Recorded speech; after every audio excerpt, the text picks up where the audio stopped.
I think that being on your purpose gives you a sense of entitlement because you know that you're doing good things in your life, and it gives you a feeling of being emptied out. So let's say that after a long day of work, you kind of walk through a crowd, and because you're so on your purpose, it's almost like parting the Red Seas. People will tend to get out of your way because they say, look, this is a man who's walking with a purpose. This guy's a badass. Let him be the man. As your sense of purpose increases, so do your boundaries as a man. This became especially relevant to me lately, where I realized if I want to accomplish what I want to, get done in life, I'm going to have to be very, very careful about what influences I allow around myself, what type of people I surround myself with, what kind of energy I'm letting in, but more importantly, my own behavior, like, if I'm eating bad food or if I'm engaging in sloppy behavior, unfocused behavior, I'm actually failing to put down a personal boundary on myself.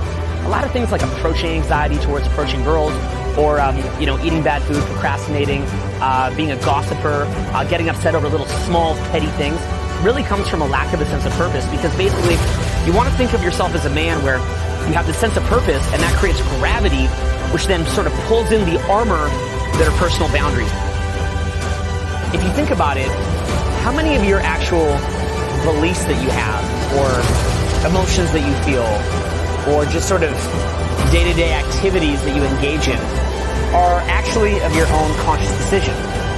What I think is that most people are actually closer to sponges than to what most people would think of as a human being.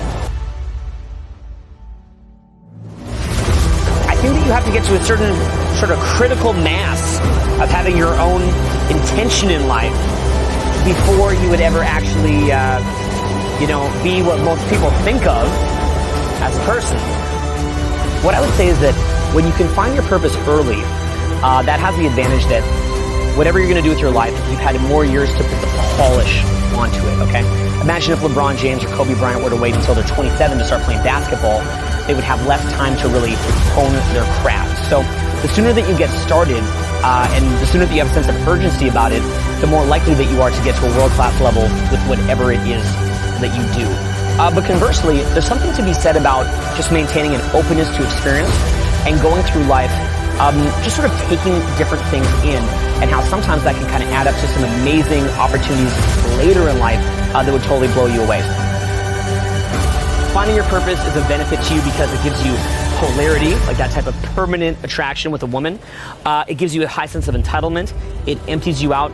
And maybe even most importantly, it creates the gravity which sucks in the armor of personal boundaries. Somebody who is on their purpose, they have a glint in their eye, okay? They haven't had their face ground into the ground by the boot print of life.